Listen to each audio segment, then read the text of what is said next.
What did you think was going to happen in the House? Tonight on the breakdown, I have no adult supervision.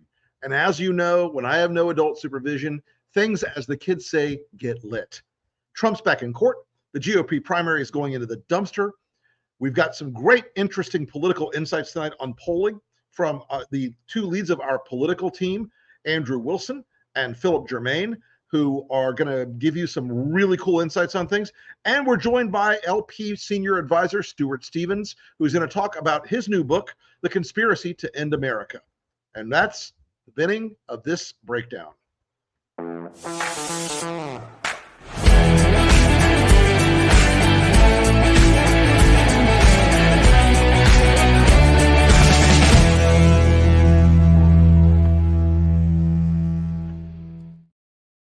Good evening, folks. I am out on the porch. It is a beautiful October evening here in beautiful Tallahassee, Florida.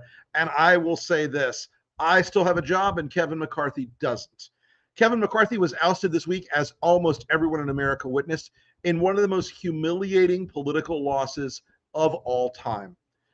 Matt Gaetz and a small cadre of morons, mooks, idiots, skells, mouth breathers, and wet-brained weirdos used the power that McCarthy handed them and was removed from office.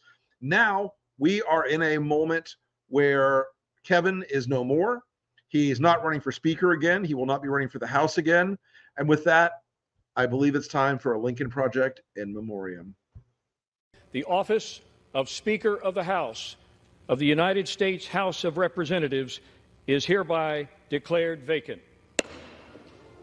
You all know Matt Gaetz. You know it was personal. One of the greatest acts of heresy that I've seen in a while. I thought it was unfair to Kevin. Nothing like this ever happened when Nancy Pelosi was in charge. And I think it's disgraceful, and I hope they expel him from the conference.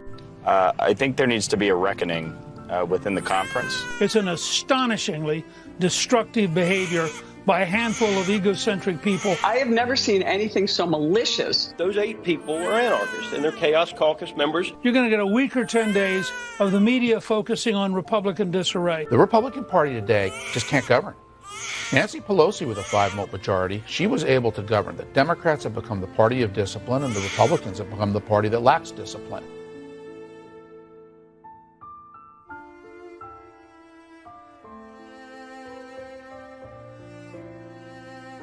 I'm a conservative, I'm a Republican, I'm a conservative, one gets things done. You don't surrender.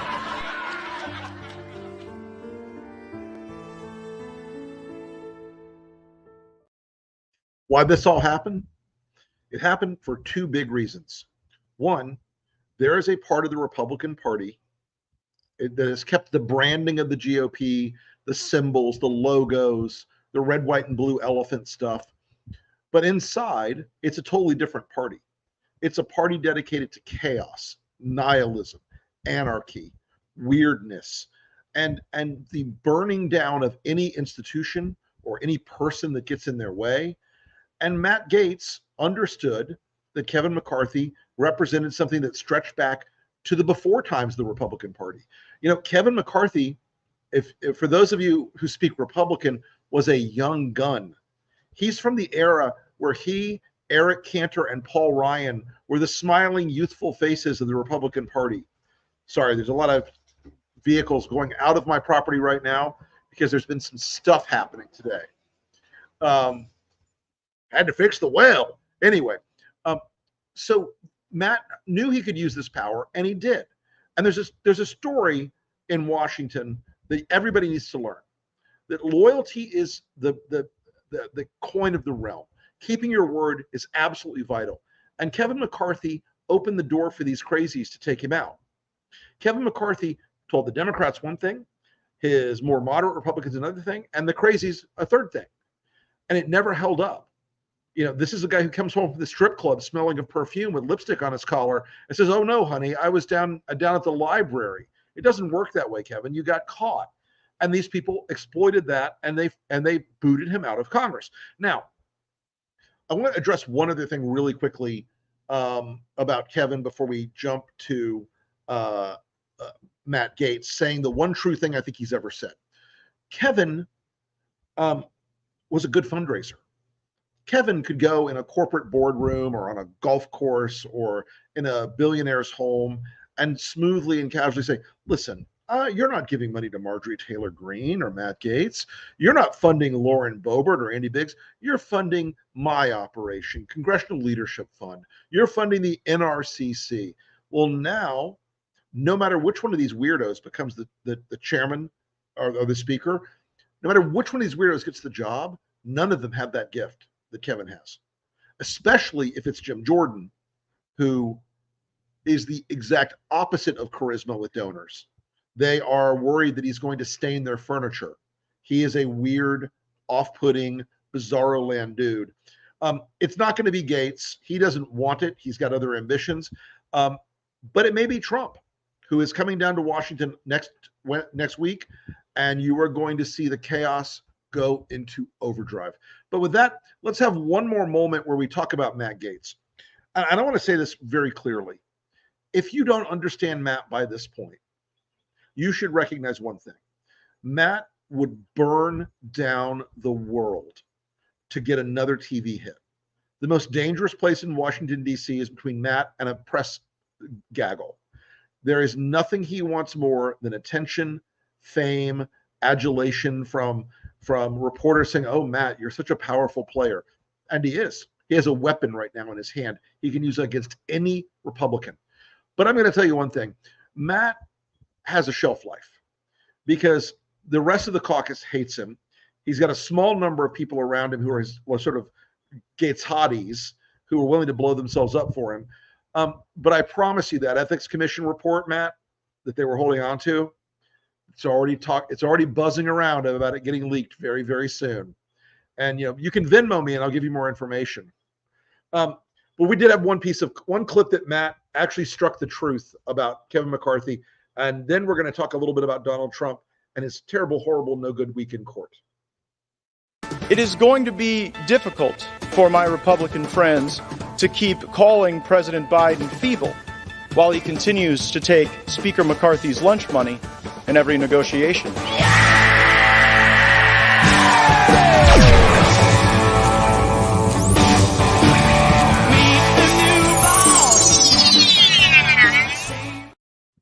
I don't know how many assholes stole that piece of content this week, but it was us first.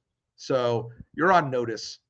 The cheesiest thing in this business is people who steal our content.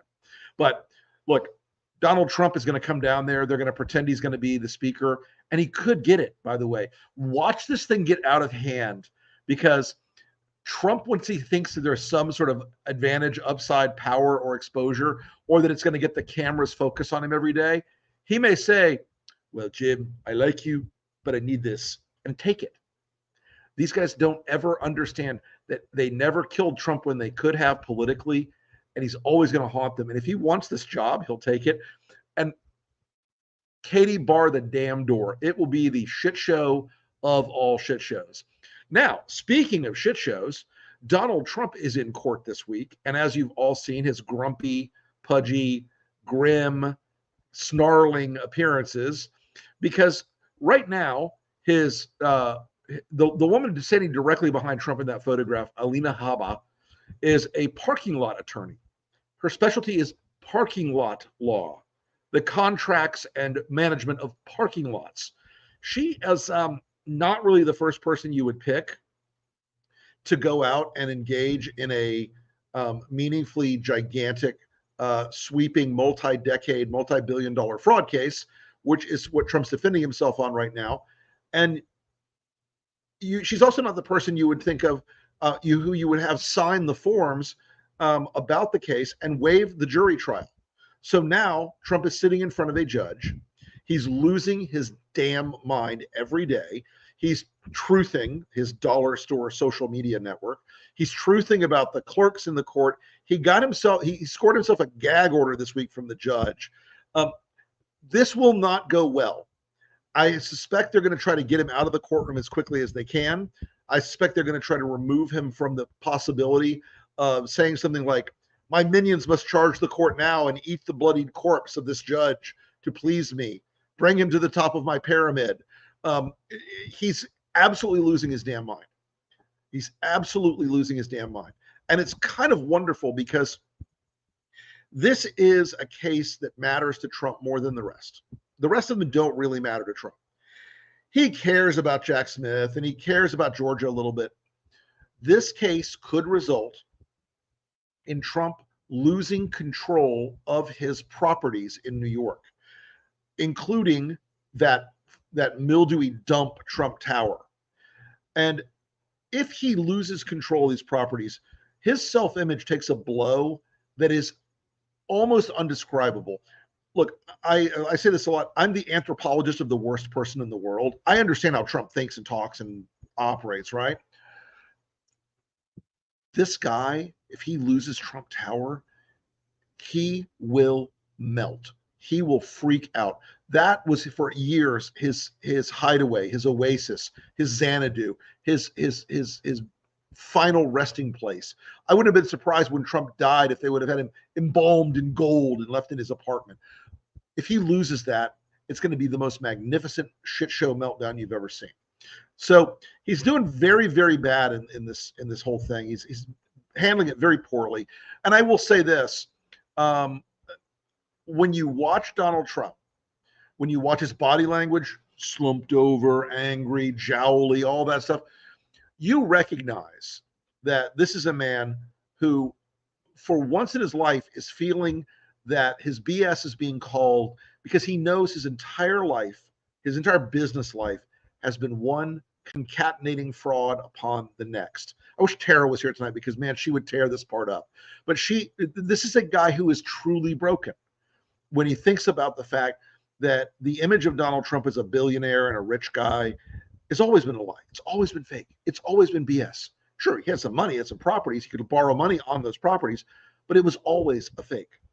I want to show you now our ad we're running right now that's following Donald around. It was in New York for a day, and now it's in Mar-a-Lago, and he's down there.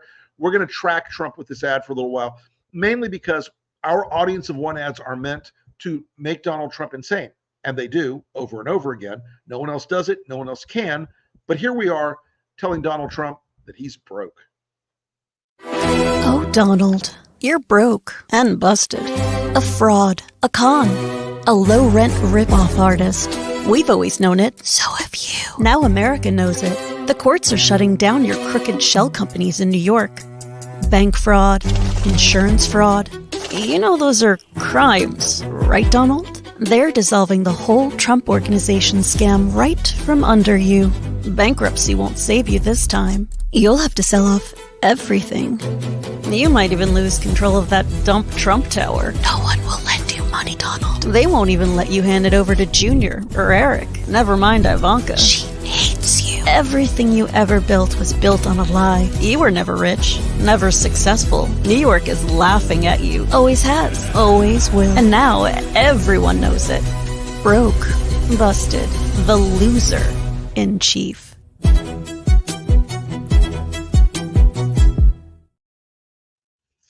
You know, there is very little that pleases me more than causing Donald Trump pain, mentally, psychologically, the whole bit.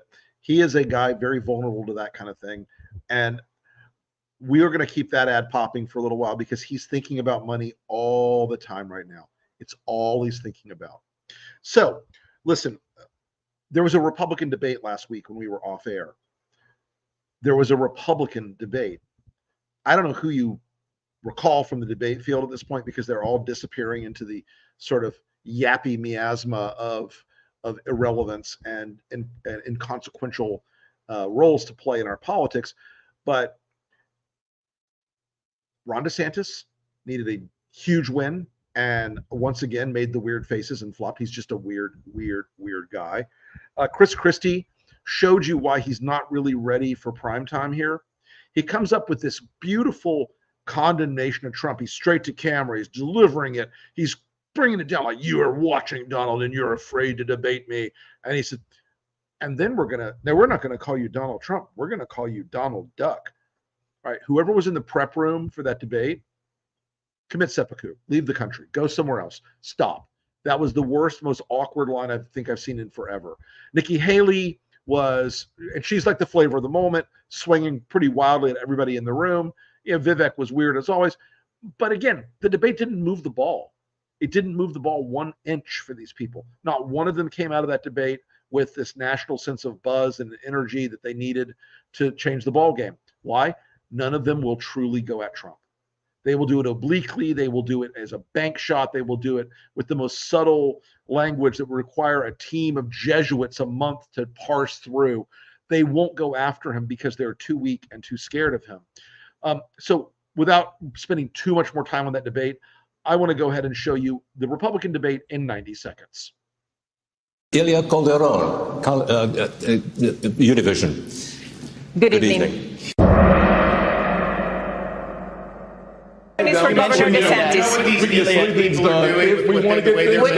Thank you for speaking while I'm interrupting. While I'm speaking. Literally, you said by painful. If I may finish. You can't be on both sides.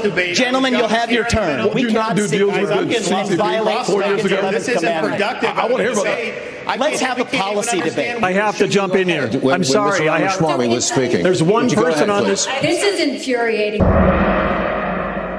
We cannot talk over each other. We must respect each other's time. My apologies for that.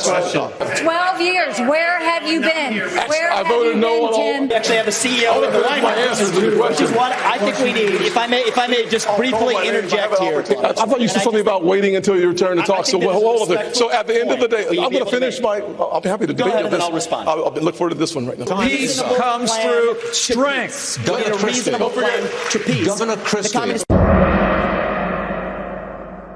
Obama bought those curtains. Did you send them back? It's in the press. Did you send them back? It's the State Department. Did you send them back? Did you send them back? You're the one that works in Congress. Can we get back to the question? The no, question we is cannot. on technology. Governor DeSantis, I'm going straight on this stage. Sir, we will have to cut your mic, and I don't want to do that. I don't. The good people on the stage, they disagree, but let's have a legitimate disagreement. That's what I would say.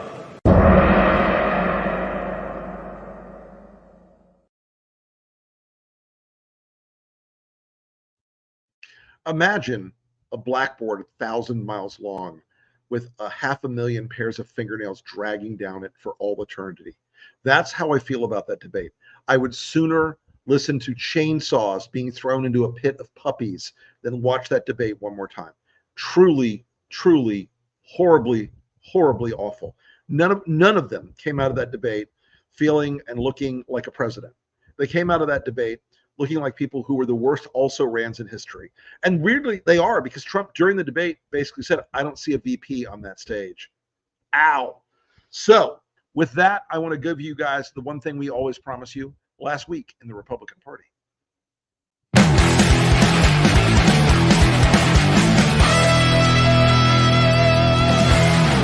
And Ilya Calderon, Univision. Good evening. Thank you. You wanted a gas tax increase, and then you wanted I never heard of the word indictment. Now I get indicted like every 3 days. Jeff Bezos' own Washington piece.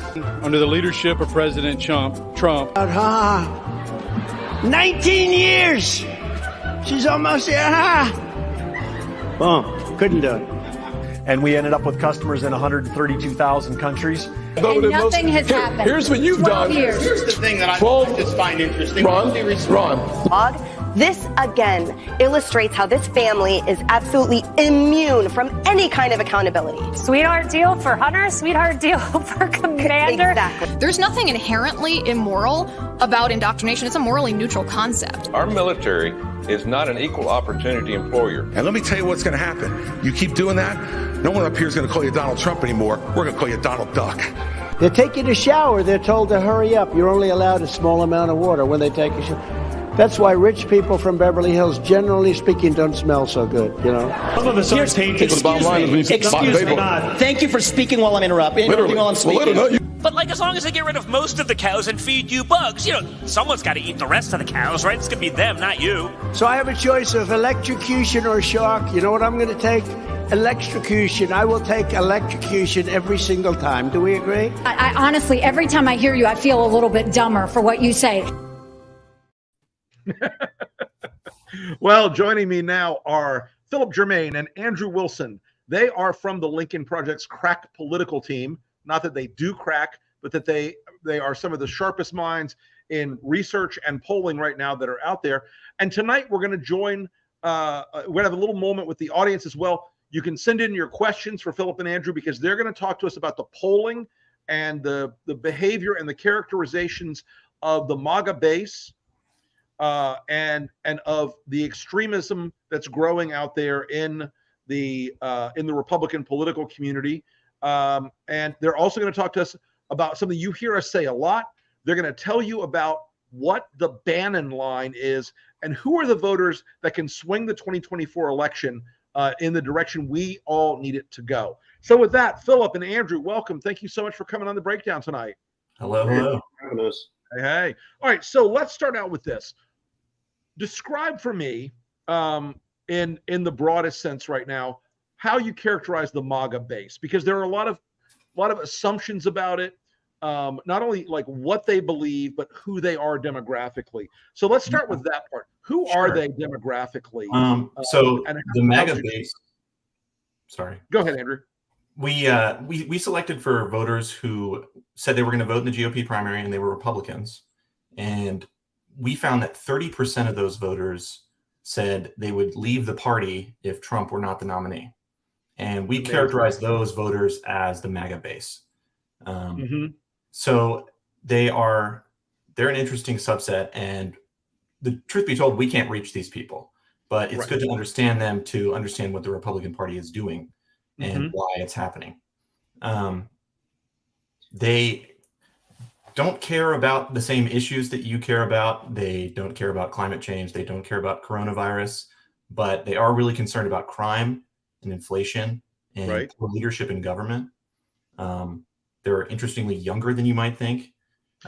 Tell me about that, because the cliche is the MAGA voter is 65 years old. Yeah, so there is some cliches around MAGA voters. One thing we found is that they are slightly younger than you would expect, and they also live in urban areas more than you would expect.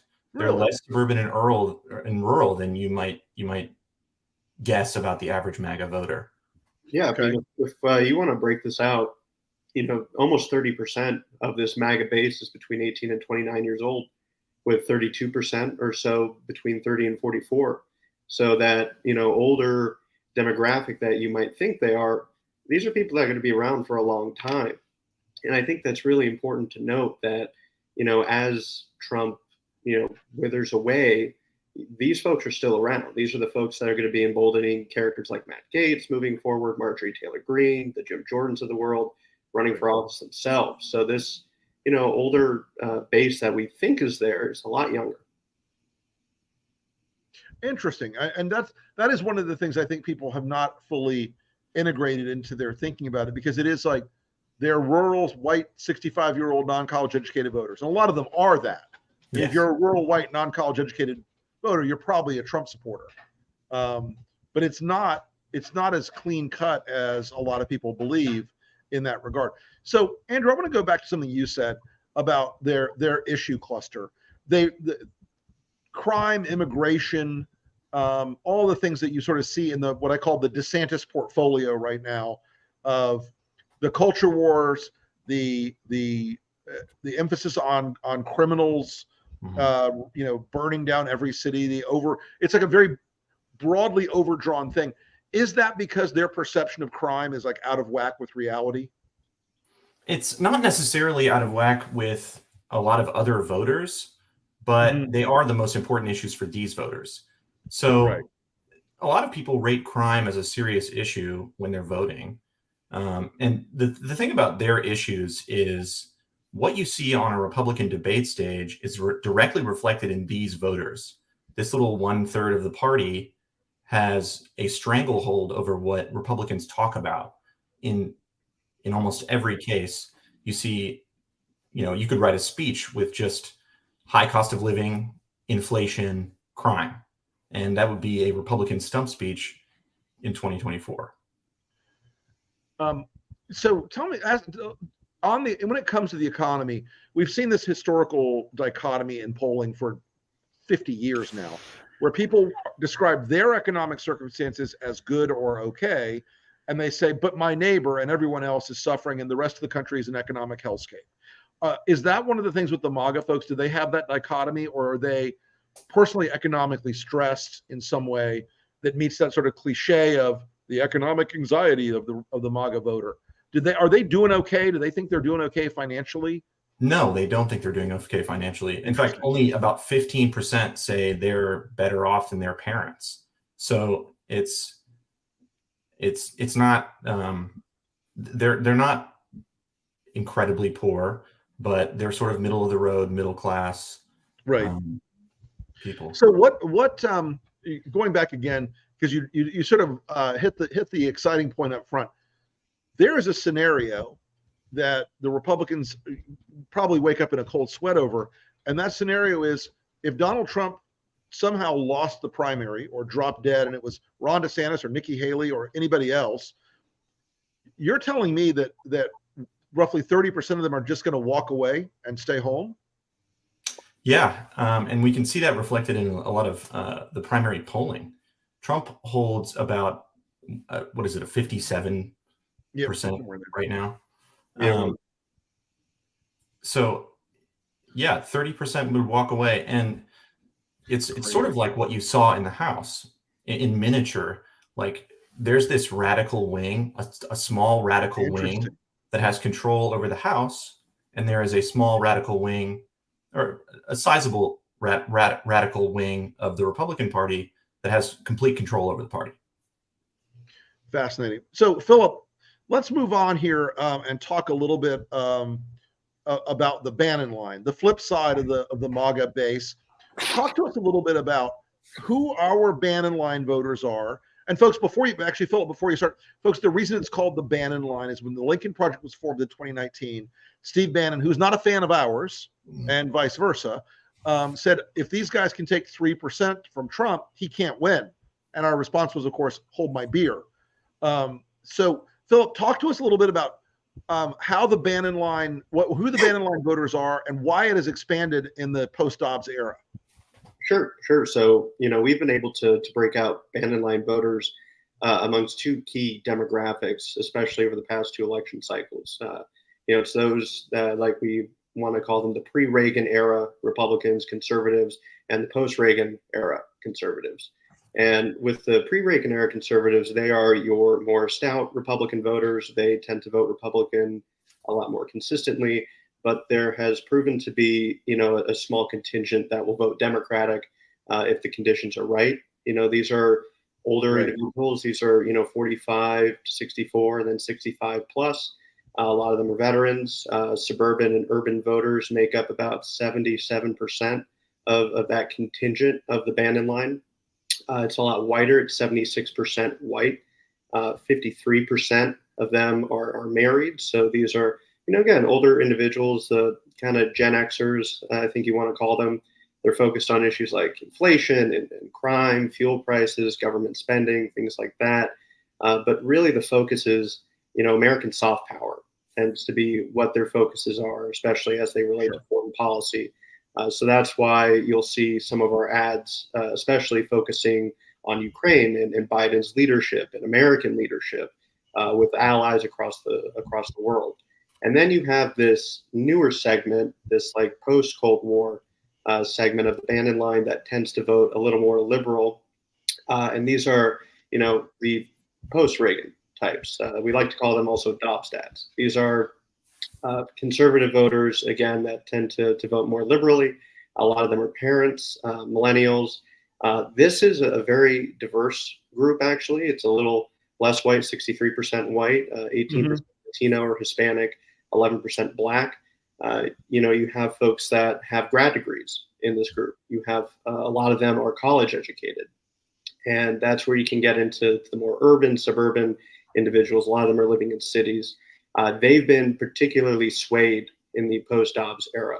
Healthcare is one of the bigger things they tend to vote on, which is why you saw a pretty good contingent of them swing towards the Democrats in the midterm elections. Good. So, guys, we're going to go ahead and answer a couple of questions here coming up. One other thing, though, before we do that, so, I sort of swallowed the lead here. Andrew, tell us a little bit about where we're getting these numbers. Tell them a little bit about the LDI survey. LDI, folks, is the Lincoln Democracy Institute. It's our 501c4. Tell us a little bit about this, how big and why this poll is so important, and why it's so granular and how much detail we got out of it. Right. Okay. Yeah. It's we conducted a survey. It's a consumer style survey, so it's not like traditional political polling. Right. The horse race questions aren't the focus of the survey. We surveyed 16,000 people roughly, and we asked them a range of questions about a range of different topics. We gathered demographics. We talked about their politics. We asked them questions that might indicate extreme views. So one of our big goals here is to identify extremism in American politics and figure out how many people maybe have been radicalized. Right. We ask a lot about their vote history.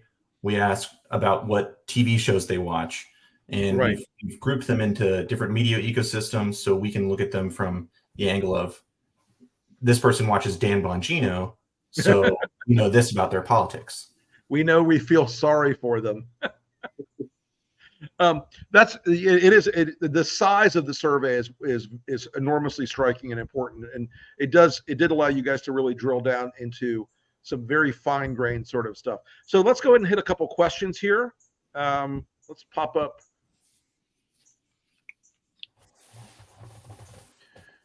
Beverly Turner Burton asks, discuss how Dems can do a better job messaging the Biden administration's successes. All right. Anybody? Yeah. So one thing that these Bannon line voters care a lot about is the national debt. I think it would be incumbent on the Biden administration to, first of all, remind people that Trump grew the national debt enormously. And Biden is doing amazing things for the economy right now. So even though the national debt is still growing, we need to make sure that people understand that it's not actually out of control. Right. Okay. All right. Next question. I'm going to let Philip take this one since he is our resident no labels expert, which is the worst job in America, having to think about Mark Penn and Nancy Jacobson and their plan to reelect Trump every day. So lay it out. I mean, there's a lot of angles you can take from this, but most importantly, the Bannon line that we just spoke about is a large contingent of voters that are entirely susceptible to a no labels candidate that, on its surface does appeal to a majority of these moderate swing voters. And even in our own survey, that we were just talking about, we saw a lot of these Bannon line voters, especially the more conservative Bannon line voters that have previously voted for third parties. And we saw that, they can vote as much as 20% for a third party. So when you take a look at these states, I think Arizona right now, we spoke about this last week, Rick, was the No Labels Party registered 15,000 voters in that state. And it is, not a far-fetched to understand that these are moderate voters. Most of them were independents. A good contingent of them were Republicans. And if you're leaving the Republican Party in Arizona, it's because it's too crazy for you. So you're going to vote for somebody that would be Biden unless he had another opportunity. We both can agree 15,000 votes isn't enough to win the state of Arizona, but it's enough to spoil it for Biden, who won the state by less than 11,000 votes in 2020. And when you see this on a national scale, you see who's, funding no labels, you see the types of people they're going after. These are the Bannon line voters that gave Biden the election in 20. And I don't know if it's short-sightedness, arrogance, ignorance, or, just a mix of it. It's probably a mix of it, but they know exactly what their candidacy will do. It's going to hand the election to Trump, and it's going to take, more so messaging on our part to help offset that if we can. But what they're doing is dangerous. Truly. All right, let's get one more. Can Trump become Speaker of the House? He is an indicted felon. Guys, I don't believe that he can. Of the House, he's going to be Speaker of the House, right? You guys agree with that? Now, the Republican conference rules say that he can't be. Yeah. But guess what? They'll change that rule in about 5 seconds if he wants it. It's crazy. Well, all right, Kate, you have one more question. What if they make Santa Speaker? Can't do that when he's trying to lead a team to the Super Bowl. He's busy in Syria killing ISIS. Good Lord. Hey, well, listen, thank you so much, guys. Folks, we're going to talk more about numbers as we go on in the course of the election year. About a year from now, you will probably have an absentee ballot in your mailbox for the coming election. We've got about a year to go, and we want you to be informed and stay informed about what's driving the voting behavior in the country. And these two guys are two of my favorites, and they are absolutely brilliant about this stuff. And we'll have them back again, and we'll do some charts and graphics next time we have them on. Anyway, Andrew, thank you. Philip, thank you. You are tremendous. I'll talk to you guys soon. See you. All right. Coming up next is my good friend, Lincoln Project Senior Advisor, the greatest media consultant to ever live, Stuart Stevens, whose middle name today I learned was Phineas, and it's one more check mark in Stuart's most interesting man in the world checklist. But the book is The Conspiracy to End America, and Stuart has written a tremendously important book about how our old party is not just sort of flirting with authoritarianism, but using all the tools of authoritarianism to try to end this country as we know it. So with that, Stuart, thank you so much for coming on the breakdown. Really appreciate you coming on. Thanks for asking me to the party, man. Yeah, thank you. Let's talk a little bit about the book and how it's laid out in terms of the 5 things you have to happen in a country for authoritarianism to take hold.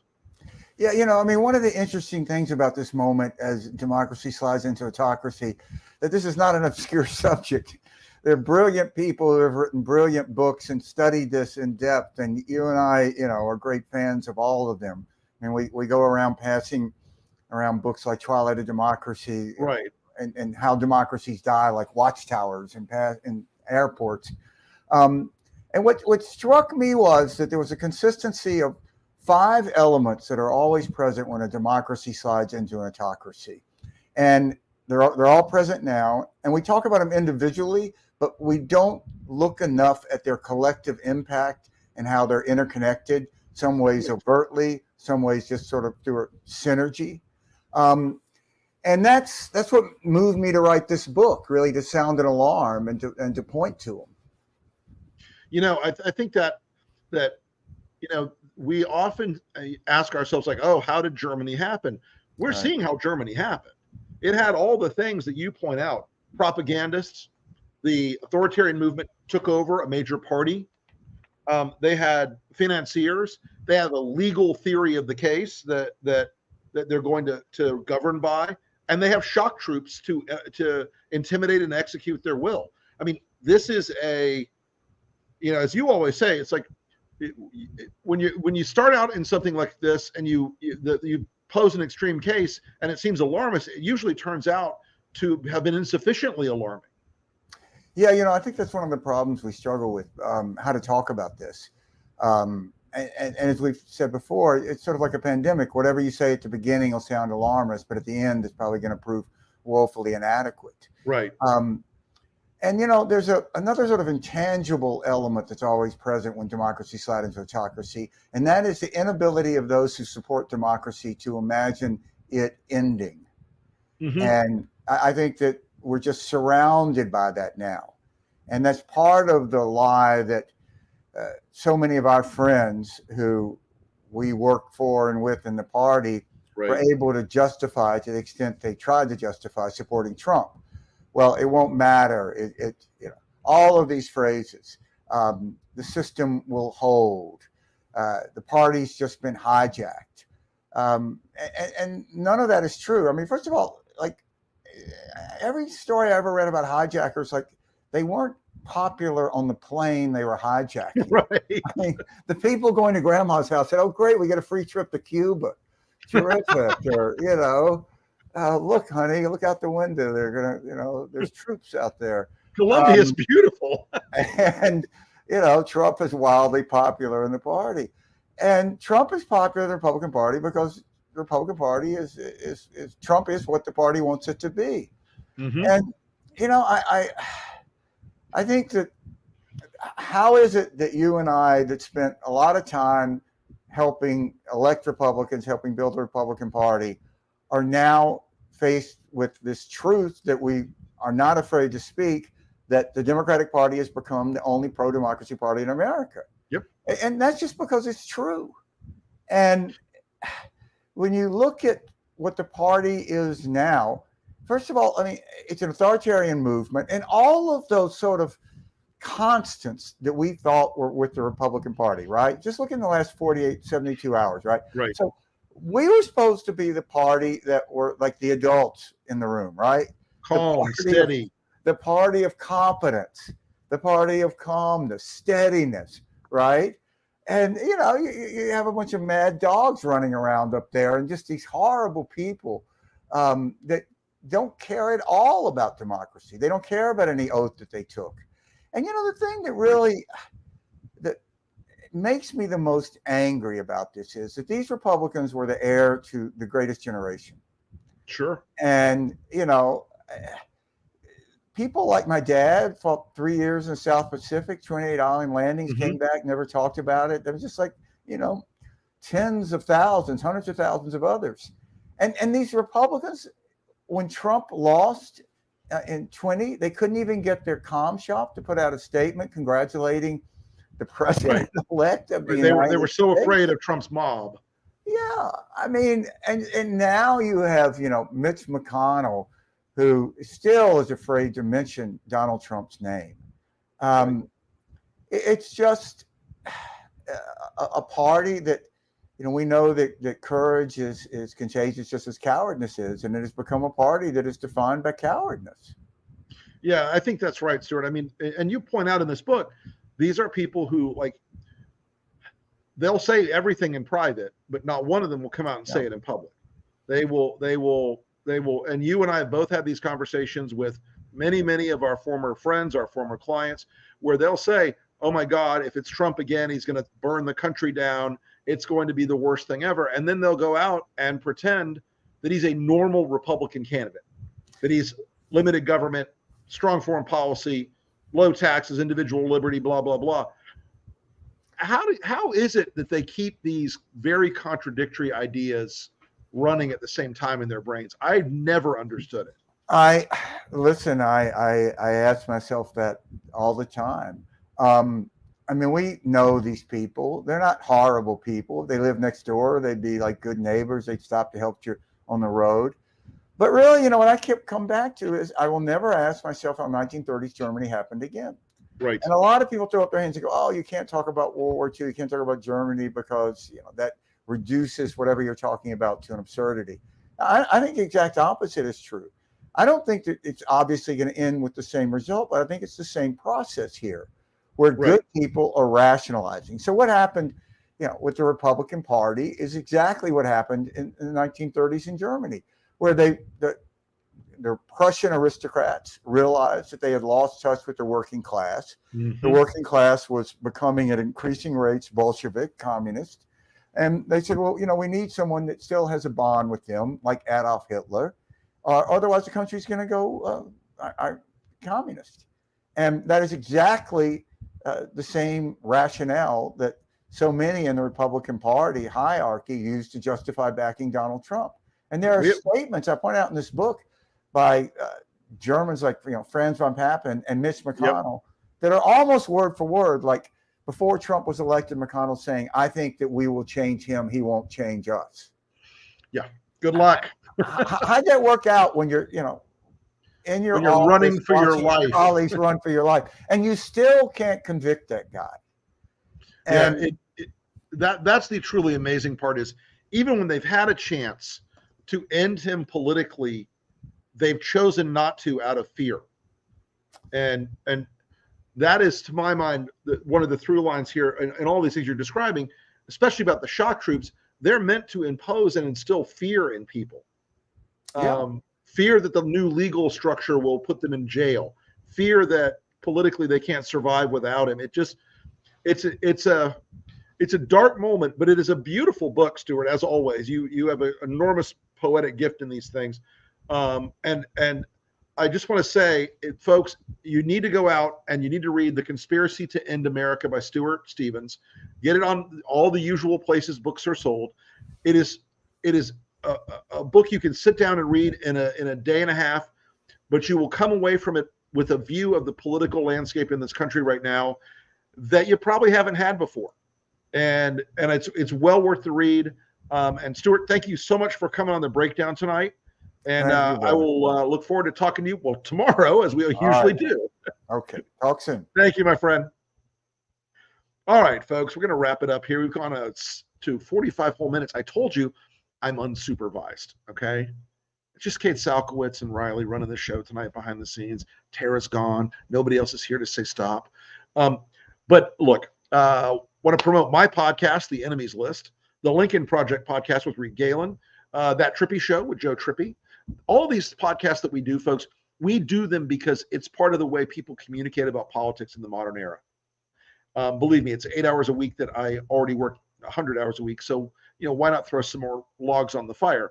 But tune into those as well. You'll hear a lot of our perspectives going forward. And I want to end the week with two pieces. We were just talking about the subject of Germany. And there's an ad, we put an ad out this week called Appeasement. And in a minute, I'm going to show you that ad. And then we're going to show you an ad from the president, and we'll wrap up the show with that. But we're going to roll Appeasement now. We'll go right into the next ad after that. And I think you're going to see something that's not from Joe Biden in this short clip. That's not the chaos. It's not the craziness. It's not the insanity. It's an American president doing what we want an American president to do and an American president to be. Munich, September 30th, 1938. Prime Minister Neville Chamberlain abandons the people of Czechoslovakia to the whims of a monstrous dictator named Adolf Hitler. The war that followed shook the earth to its very foundations. Washington, September 30th, 2023. Republicans demand that America abandon the people of Ukraine to the whims of a monstrous dictator named Vladimir Putin. History has taught us the cost of appeasement, destruction, oppression, death. For decades, the Republican Party fought the agents of tyranny. Mr. Gorbachev, tear down this wall.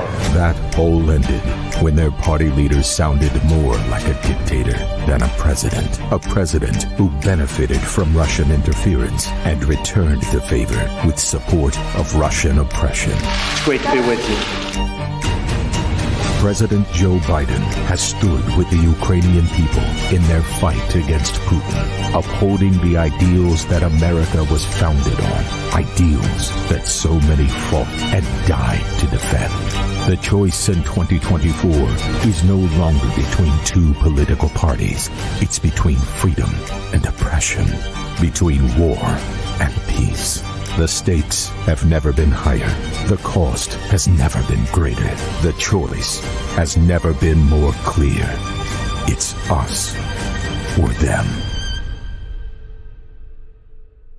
Democracy means rule of the people, not rule of monarchs, not rule of the money, not rule of the mighty. Regardless of party, that means respecting free and fair elections, accepting the outcome, win or lose. It means you can't love your country only when you win.